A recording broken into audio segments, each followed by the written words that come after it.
ಬೆಂಗಳೂರಿನಲ್ಲಿ ಈ ಸರ್ಕಾರಕ್ಕೆ ಜವಾಬ್ದಾರಿ ಇದೆಯಾ? ಈ ಸರ್ಕಾರಕ್ಕೆ ನಾನು ಮಾಡಬೇಕು ಅಂತೇಳಿ ಅನ್ನಿಸ್ತಾ? ಯಾವುದು ಸರ್ಕಾರದ ಆದ್ಯತೆ ನಂಗೆ ಗೊತ್ತಿಲ್ಲ. ಹಿಂದೂಗಳ ಸ್ವಾಭಿಮಾನದ ಪ್ರಶ್ನೆ ಈ ಚುನಾವಣೆ. ನಾನು ಮೊನ್ನೆ ಪತ್ರಿಕೆಗಳಲ್ಲಿ ನೋಡಿದ್ರೆ ನಂಗೆ ಆಶ್ಚರ್ಯ ಆಯ್ತು, ಪರಮಾಶ್ಚರ್ಯ ಆಯ್ತು ನನಗೆ.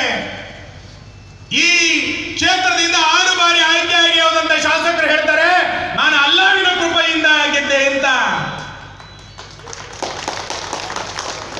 ದಯಮಾಡಿ ನಾನು ಇಲ್ಲಿರುವಂತ ಬಂಧುಗಳಿಗೆ ವಿನಂತಿ ಮಾಡ್ತಾನೆ, ನಾಡಿದ್ದಿನ ಚುನಾವಣೆ ರಾಜೇಶ್ ನಾಯ್ಕ್ ಮತ್ತು ರಮಾನಾಥ್ ರೈ ವಿರುದ್ಧ ಅಲ್ಲ, ಅಲ್ಲ ಮತ್ತು ರಾಮನ ನಡುವೆ ನಡೆಯುವಂತ ಚುನಾವಣೆ ಇದು. ಯಾರು ಬೇಕು ಬಂಡವಾಳಕ್ಕೆ ತೀರ್ಮಾನ ಆಗಬೇಕಿದು. ಮತ್ತೆ ಮತ್ತೆ ಅಲ್ಲನನ್ನ ಗೆಲ್ಲಿಸ್ತೀವ ಅಥವಾ ರಾಮನನ್ನ ಪ್ರೀತಿಸುವಂತ ವ್ಯಕ್ತಿಯನ್ನ ಗೆಲ್ಲಿಸ್ತೀವ? ಇದು ಬಂಟ್ವಾಳದ ಜನತೆ ತೀರ್ಮಾನವನ್ನು ಮಾಡಬೇಕು. ಇದು ಈ ವರ್ಷದ ಚುನಾವಣೆಯ ವಿಷಯ. ಬಂಟ್ವಾಳದಲ್ಲಿ ಬಿಜೆಪಿ ಕಾಂಗ್ರೆಸ್ ನಡುವಿನ ಚುನಾವಣಾ ವಿಷಯ ಅಲ್ಲ ಇದು.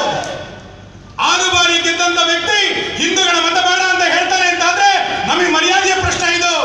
ಇದು ಬಂಟ್ವಾಳದ ಪ್ರಶ್ನೆ ಅಲ್ಲ, ಇಡೀ ಜಿಲ್ಲೆಯ ಪ್ರತಿಷ್ಠೆಯ ಪ್ರಶ್ನೆ. ಯಾರನ್ನ ಗೆಲ್ಲಿಸಬೇಕು ಅಂತ ಆಲೋಚನೆ ಮಾಡಬೇಕಲ್ಲ. ನಡೆದ ಚುನಾವಣೆಯ ಸಂದರ್ಭದಲ್ಲಿ ಮಹಿಳೆಯರಿಗೆ ರಕ್ಷಣೆ ಇದೆ ಈ ಸರ್ಕಾರದಲ್ಲಿ. ದಿನನಿತ್ಯ ಸರಗಳ್ಳತನ, ದಿನನಿತ್ಯ ಅತ್ಯಾಚಾರ, ದಿನನಿತ್ಯ ಶಾಲಾ ಬಾಲಕಿಯರ ಮೇಲೆ ನಡೀತಾ ಇರುವಂತಹ ಅತ್ಯಾಚಾರ, ಯಾವುದರ ಬಗ್ಗೆಯೂ ಕೂಡ ಸರ್ಕಾರ ಮಾತಾಡೋದಿಲ್ಲ. ಕರ್ನಾಟಕದ ಸರ್ಕಾರದ ವಿರುದ್ಧ ಕಳೆದ 2 ವರ್ಷದ ಅವಧಿಯಲ್ಲಿ ಯಾವ ಇಲಾಖೆಗಳು ಪ್ರತಿಭಟನೆಗಳನ್ನು ಮಾಡಿದ್ರೆ ನೆನಪು ಮಾಡಿ.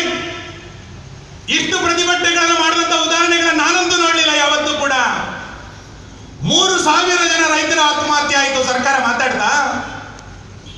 ಅಂಗನವಾಡಿಯ ಕಾರ್ಯಕರ್ತರ ಪ್ರತಿಭಟನೆ, ಕೆಎಸ್ಆರ್ಟಿಸಿ ನೌಕರರ ಪ್ರತಿಭಟನೆ, ವಿದ್ಯಾರ್ಥಿಗಳ ಪ್ರತಿಭಟನೆ, ವೈದ್ಯರ ಪ್ರತಿಭಟನೆ, ಕರ್ನಾಟಕ ರಾಜ್ಯದಲ್ಲಿ ದಾಖಲೆಯ ರೂಪದಲ್ಲಿ ಪೊಲೀಸರ ಪ್ರತಿಭಟನೆ. ಈ ರಾಜ್ಯದಲ್ಲಿ ಯಾರಿಗೆ ನೆಮ್ಮದಿ ಇದೆ?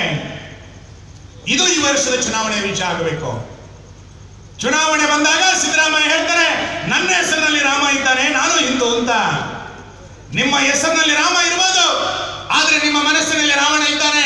ನಿಮ್ಮ ನಡವಳಿಕೆಯಲ್ಲಿ ಟಿಪ್ಪು ಇದ್ದಾನೆ, ನಿಮ್ಮ ನಡವಳಿಕೆಗಳಲ್ಲಿ, ನಿಮ್ಮ ಭಾಷೆಗಳಲ್ಲಿ ಒಬ್ಬ ರಾವಣ ಇದ್ದಾನೆ. ಇದನ್ನ ನೆನಪಿಟ್ಕೊಳ್ಬೇಕು ಜನ. ನಾವು ಇವತ್ತು ಈ ಎಲ್ಲ ಸಂಗತಿಗಳನ್ನು ಆಲೋಚನೆ ಮಾಡ್ತಾ ಮಾಡ್ತಾ ಈ ವರ್ಷದ ಚುನಾವಣೆಯನ್ನ ಬಂಟ್ವಾಳದ ಜನ ಪ್ರತಿಷ್ಠೆಯಾಗಿ ನಾವೆಲ್ಲರೂ ಕೂಡ ತೆಗೆದುಕೊಳ್ಳೋಣ. ಕಾರ್ಯಕರ್ತರು ಮುಂದಿನ 100 ದಿನಗಳ ಕಾಲ ಒಂದು ವಿಶ್ರಾಂತಿ ಇಲ್ಲದಂತ ಹೋರಾಟಗಳನ್ನು ಮಾಡೋಣ. ಕಳೆದ ಬಾರಿ ನಾವು ಯಾವುದೋ ಕಾರಣಕ್ಕೆ ಸೋತಿರಬಹುದು. ಈ ವರ್ಷ ದಕ್ಷಿಣ ಕನ್ನಡ ಜಿಲ್ಲೆನಲ್ಲಿ ಹಿಂದೂಗಳು ಅತ್ಯಂತ ಸ್ವಾಭಿಮಾನದಿಂದ ಬದುಕಬೇಕು ಅಂತಾದ್ರೆ ಹಿಂದೂ ಸಮಾಜ ಭಯ ಇಲ್ಲದೆ